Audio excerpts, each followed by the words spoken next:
Welcome to Computers, Ethics, and Society. I'm Tom, and today we are talking about Brian Leiter's article, Cleaning Cyber Cesspools, right? So Leiter is going to give also a utilitarian consequentialist argument about protecting hate speech. However, his utilitarian calculus, his weighing of consequences, is going to reveal, in his opinion, that hate speech ought not to be protected, or at least a lot of it should not be protected, right? And so part of his strategy is going to be looking at the justification for protecting certain kinds of speech, actual instances of hate speech, and considering that really there's no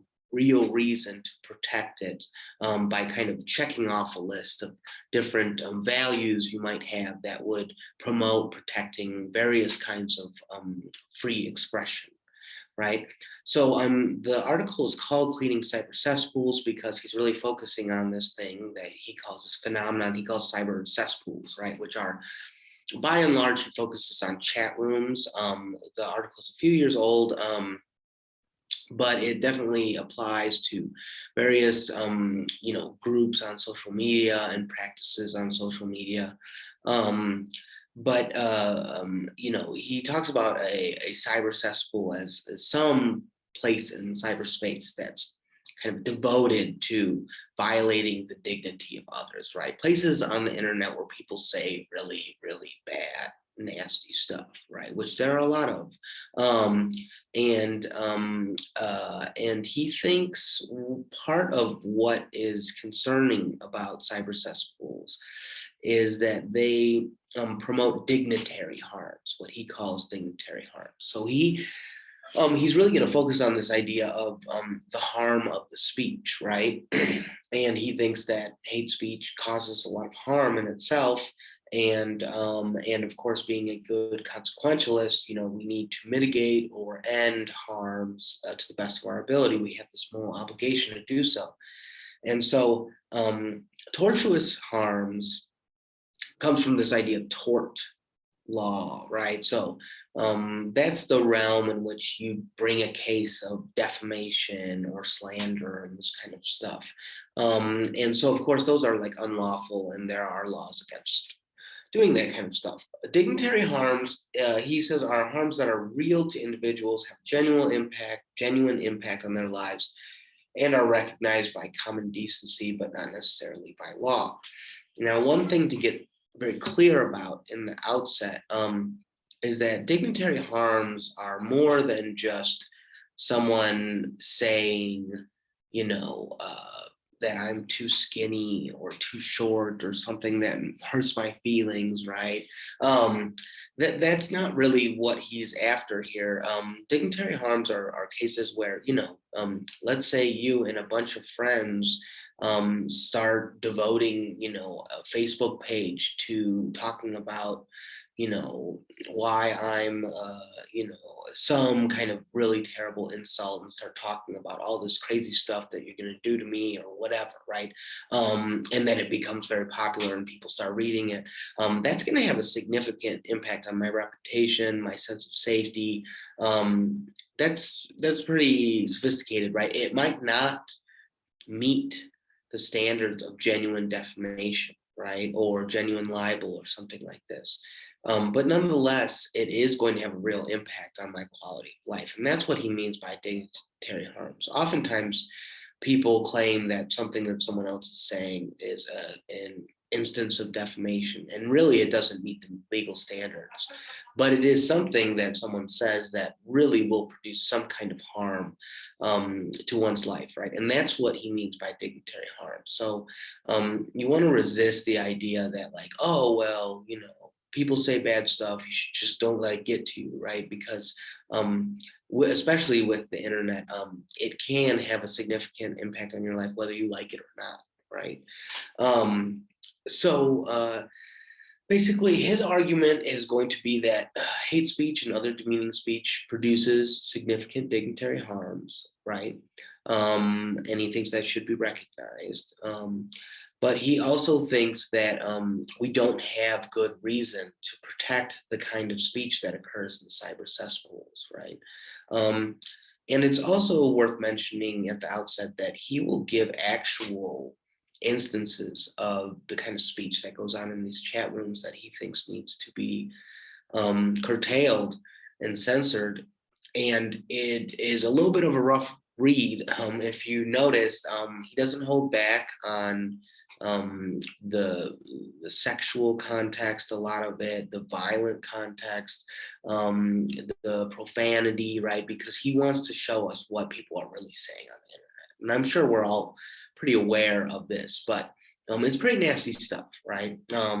It's a borderline inappropriate, right? But he's doing that on purpose in this context to show like this is the kind of stuff that needs to be censored, okay? And so, one thing that we should kind of get clear on to see his strategy is that, when we're talking about free speech, of course, there's the First Amendment and the way in which that's interpreted and used, which we've talked about, but there's also the kind of ethical justification for the First Amendment. And part of our justification for, protecting speech, the reason why it's important is because whatever that justification is, it will exclude certain things and it will include other things, right? And so, for example, if we think that free speech is all about, protecting, facilitating democracy and, and having a well-informed public, then that's going to exclude all kinds of speech that we think ought to be protected, right? A lot of art, a lot of speech that doesn't have to do anything with politics, this kind of stuff, right? Also, if we think like, free speech is about, getting to the truth of something, seeing both sides to something, then that's going to exclude all kinds of things that we tend to deem to be, obviously false, right? So it's good to have that in mind because Leiter's going to use that approach to kind of show that really the kind of speech in cyber cesspools, this kind of hate speech, does not align with any of the values that we kind of track to protect certain kinds of speech, right? And so of these values, he really focuses on three. One is the value of an individual autonomy, which he tackles last. The second is the idea of democratic self-governance, right? We protect speech in order to facilitate democracy. And the third one is about the discovery of the truth.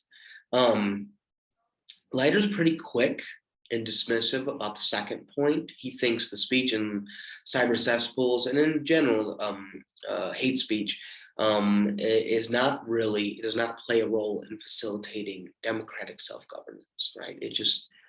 It doesn't, as far as he can see. But he is pretty quick about it. He doesn't really give a lot of explanations, so that's something to maybe, might raise concern for you.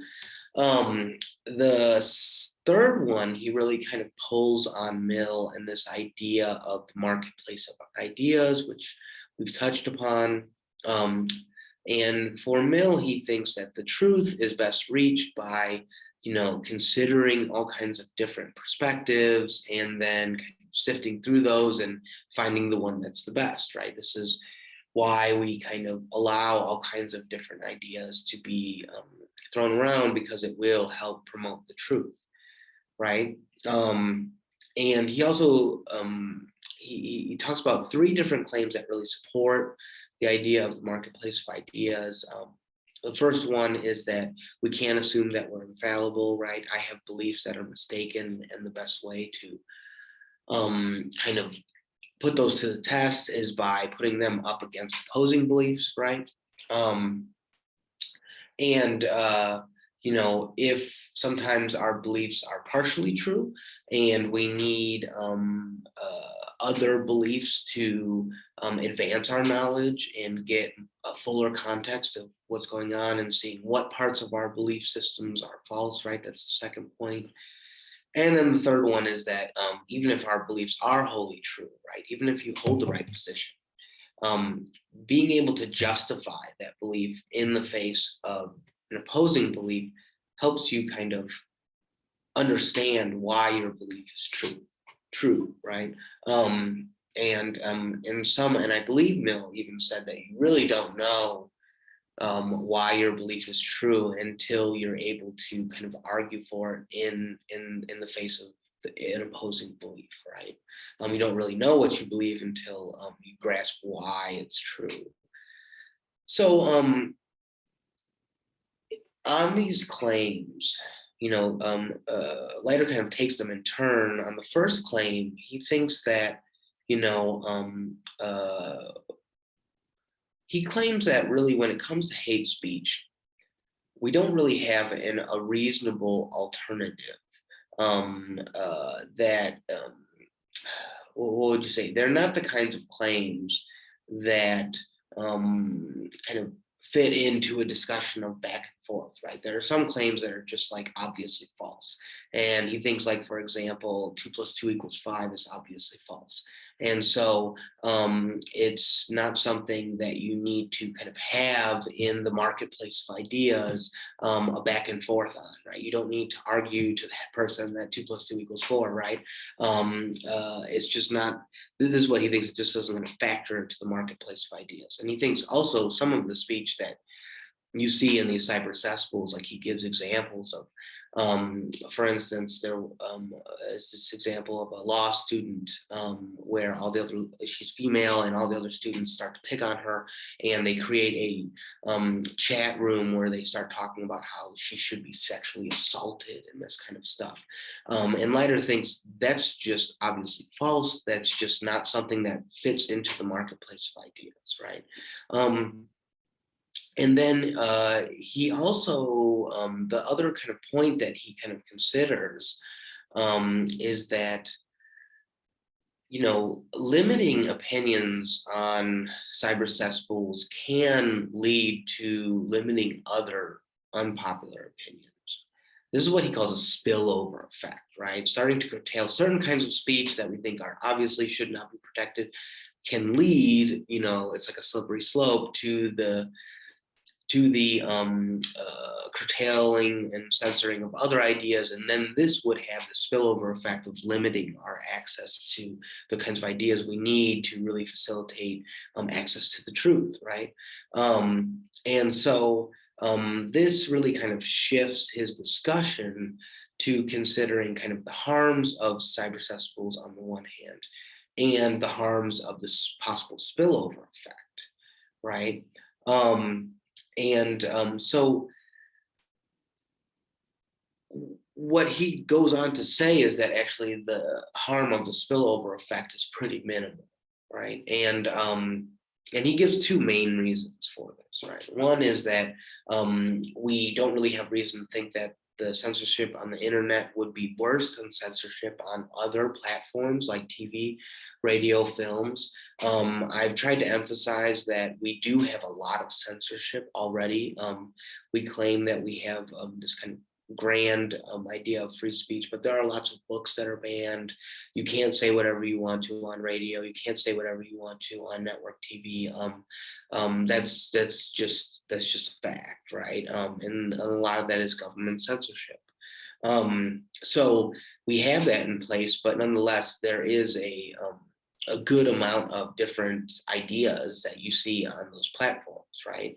And so there's no reason to think that even if we did have censorship on the internet akin to that, that'll be worse, right? And then, he also makes the kind of follow-up point that even if the internet was completely gone, we still have all kinds of other mediums for free speech and free expression, right?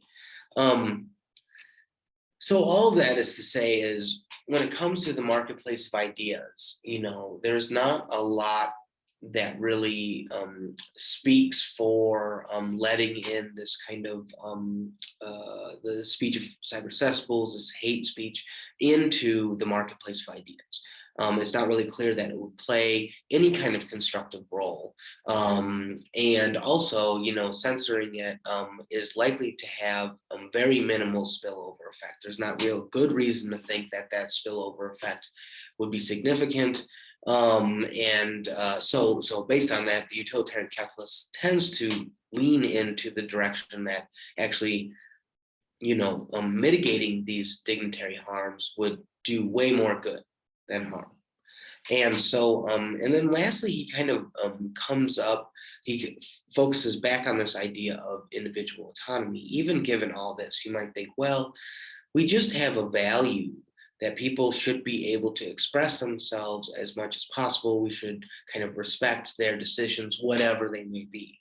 And he makes an interesting claim here that basically we value autonomy, but we don't value poor uses of autonomy, right? So we don't value when people make terrible choices, right? Like, so you have a right to be an idiot, but it's not really good to be an idiot, right? I mean, that's the idea, right? So you have a right to kind of say these kind of things like that people say in cyber cesspools, but that's not to say that that right aligns with our value of what our value of autonomy is, right? Our value of autonomy is that we respect people's rights to make decisions, but it doesn't necessarily mean we value when they make bad decisions, right? This is kind of an interesting point. I'm not sure I really necessarily agree with Leiter on this one, but nonetheless, this is the point that he makes. So at the end of the day, what Leiter suggests is actually not government intervention. He actually suggests a privatized solution. So he talks about Google setting up a board of independent arbitrators to investigate claims of private individuals and being able to impose certain kinds of remedies, right? Because what happens is when we're talking about the internet is, if someone sets up some kind of thread, speech, chat room, group, whatever, that targets me, right, and maybe makes wild claims about things that I've done that are not true, or just says weird things about me, those are tend to get a lot of exposure, right? So if you Google my name, that would likely be the first thing that would come up. And so the idea is that, that I would be able to go to Google and petition to have them can change their algorithm so that didn't come up as the first thing. And then I didn't suffer those dignitary harms that might kind of boil over into, my professional life and my personal life, this kind of stuff. There is some kind of process like this, specifically with Google and lots of other entities. Twitter and Facebook, I think, have similar mechanisms. But I think what Leiter is proposing is a little bit more of a robust and systematic process for this, and that it would have much more independence than they tend to have right now. Right now, I think Google is kind of catch as catch can. They really are under no obligation to take up your petition. Sometimes they do, sometimes they don't, and there's no real rhyme or reason to it. And so, this is his proposed solution, which is actually pretty minimal, right? And it's not too crazy. It doesn't really require a lot of government intervention. But at the end of the day, he thinks that we have a moral obligation to try to kind of clean cyber cesspools and get this kind of speech off the internet. So that is his overall position. And that's it for today. I look forward to talking to you again soon. Thanks.